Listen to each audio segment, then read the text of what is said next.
Thank you to everyone that sent in emails discussing different experiences they had about what it's like to trust in God Almighty. And God willing, in a future week, I want to go over those without mentioning anyone's names, but just discuss some of the great experiences people are sharing.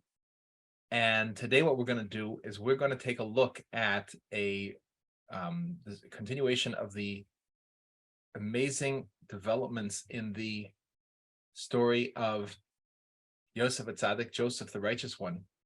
We were learning with the Beis HaLevi that because he asked twice when it was only fitting for Joseph because of his level of certainty in God Almighty, his level of bitachon, that he only should have asked once, that the wine steward should have mentioned him and get him out of his prison, we learned that because he asked twice, therefore he suffered a consequence, which is that he stayed in jail another 2 years.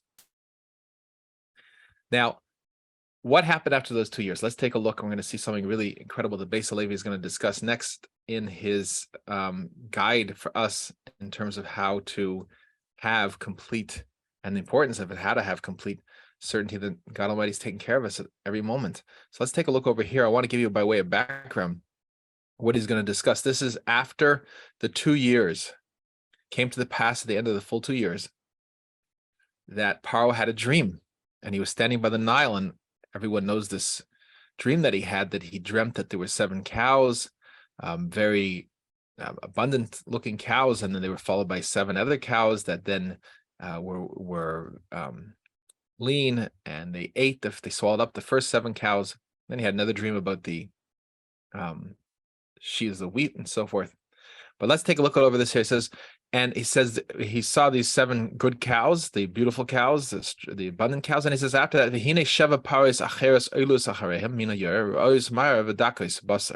they were a bad appearance. These others, the next 7 cows, bad appearance and of thin flesh, as they translate it here in the English, lean of flesh here in verse 3.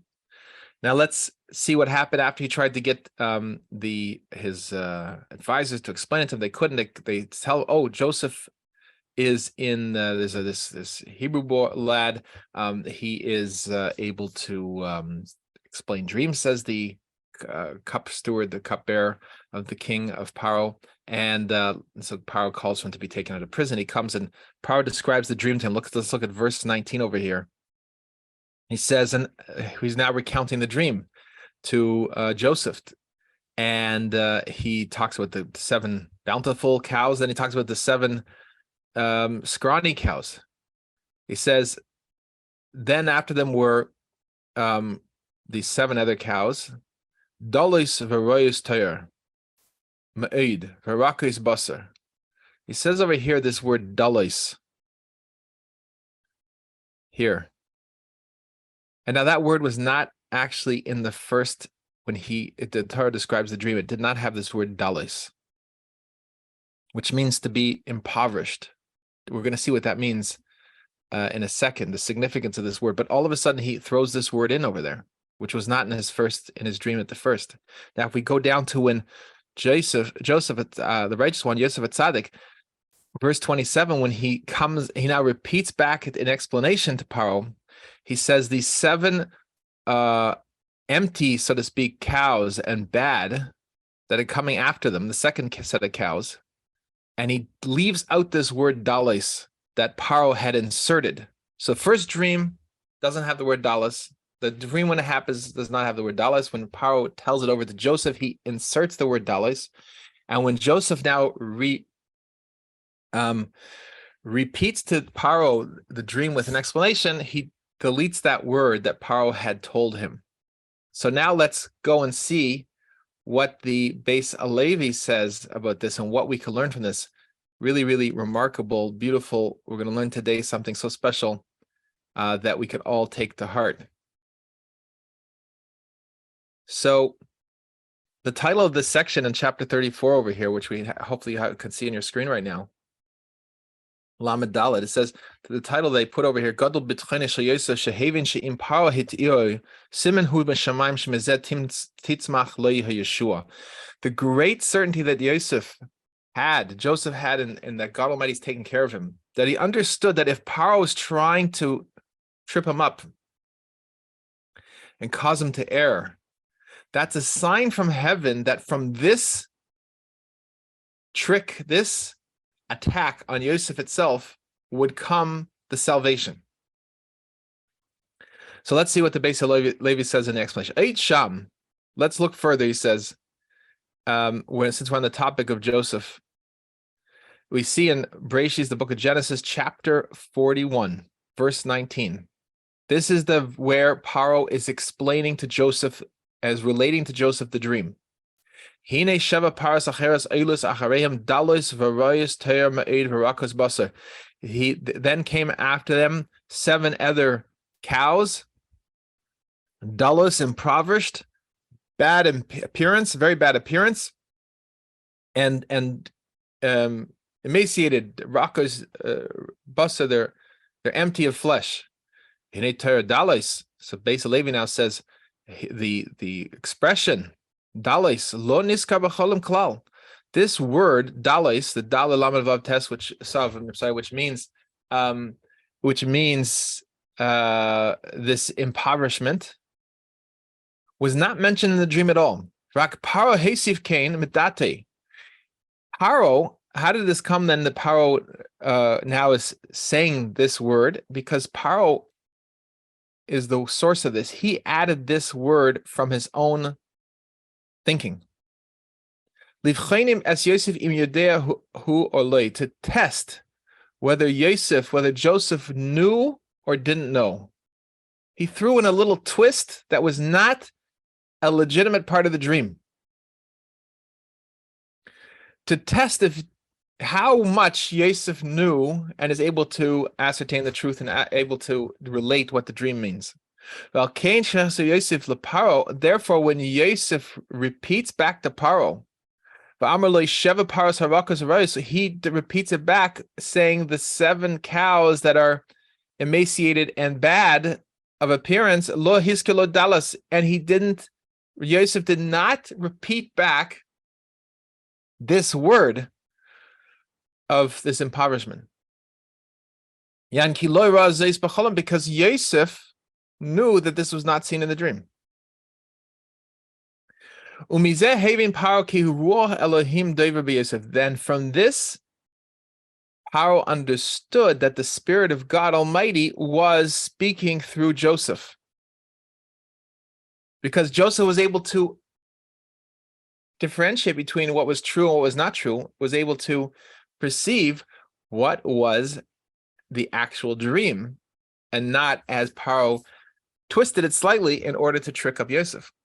Yosef yada ki gam zeh sheratza Paro lehatayisai, who gam came in a shamayim. But here, my friends, is the key.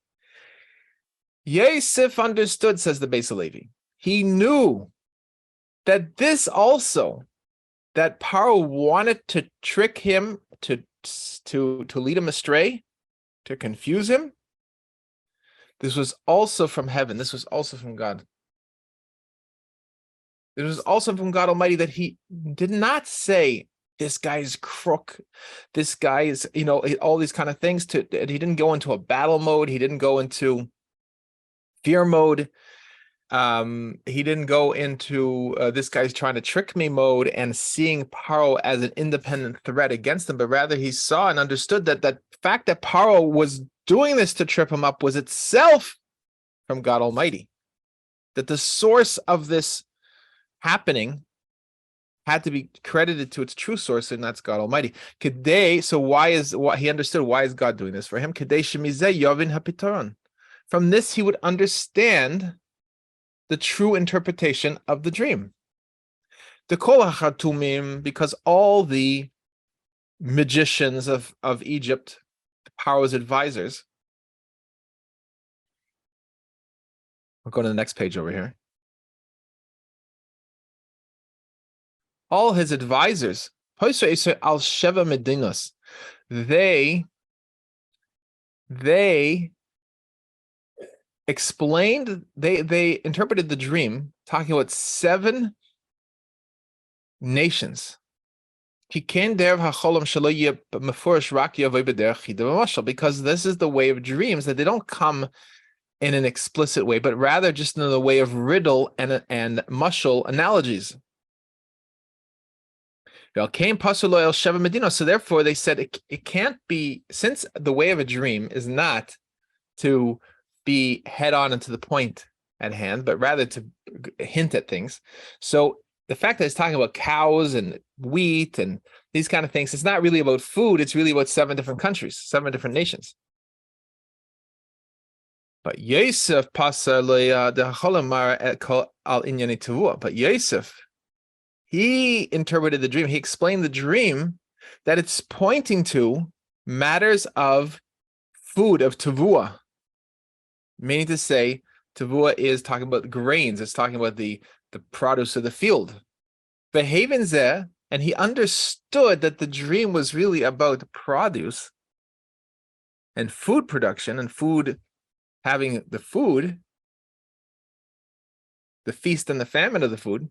He understood this from the fact that Paro inserted a word that was not in the dream, but Paro inserted the word impoverished, dalos. The word dal, the meaning to be impoverished, to be without, in the holy tongue, hu al inyane tavua. It's used in reference to matters of produce, of grains, of wheat. Like it says in the Talmud, in the tractate Bava Metzia, on the 59th page on the first side, Lo niku Yisrael dalim ela al iske tavua. The Jewish people are not called impoverished other than in matters of food, in matters of tavua, matters of produce. Shenemar, like it says in the book of Judges, chapter 7, verse 7, V'yidal Yisrael ma'ed mipnei Midian, that the Jewish people, the nation of Midian, was attacking and was warring against the Jewish people, and it impoverished the Jewish people tremendously. The meaning, well, what is this referring to? It's referring to they basically were causing the Jewish people to be without food. And this was causing tremendous suffering among the Jewish people in the Holy Land. And it was food related. And the Beis HaLevi now continues to say that even though Paro was speaking in Egyptian, the language of Egypt,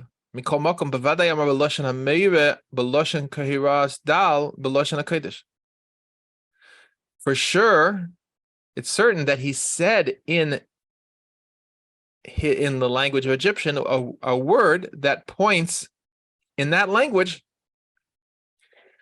to the same concept that the word dal, impoverished, does in the holy tongue.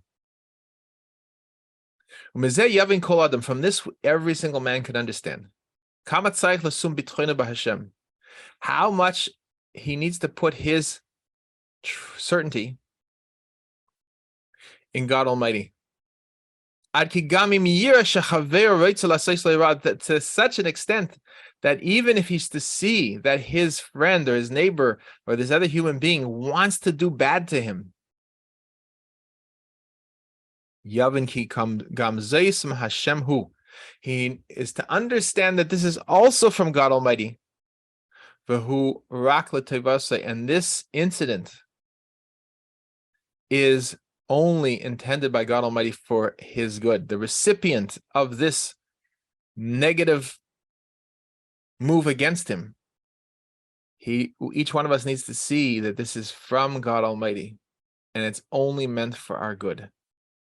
Now, this is such an incredible deepening of our understanding of how far our trust of God Almighty goes, our certainty that God Almighty is taking care of us, and our certainty about that he has been taking care of us and he will continue to take care of us. So let's understand this.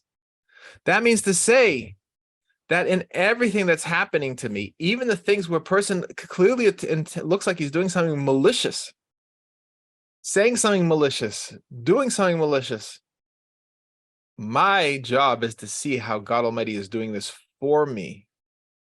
The question is not why is God doing this to me? It's why is he doing this for me? He's doing it for my benefit. So all of a sudden, the whole world looks completely different now. Instead of looking at all these people that are doing things that are obstacles to me, or moving against me, or doing things to thwart what I think I want, or think that are doing things to thwart what I that take things away from me, God forbid. All these different things, I now need to understand. These is all for my sake. God is doing this for my good. It's not merely I trust that God will get me out of this situation and bring me to a better situation. As God Almighty is creating this situation with these opponents specifically for my good. But you notice how we always say we need to be certain that God Almighty has always been taking care of us, is taking care of us, and will always be taking care of us. It's not just now, it's when I reflect on the past, I also need to see and understand that he was always taking care of me. Meaning to say, when we look at the past and we see the things that people, how they wronged us, or we see how things that we held dear to ourselves, that we attached ourselves to, we lost them or didn't attain them.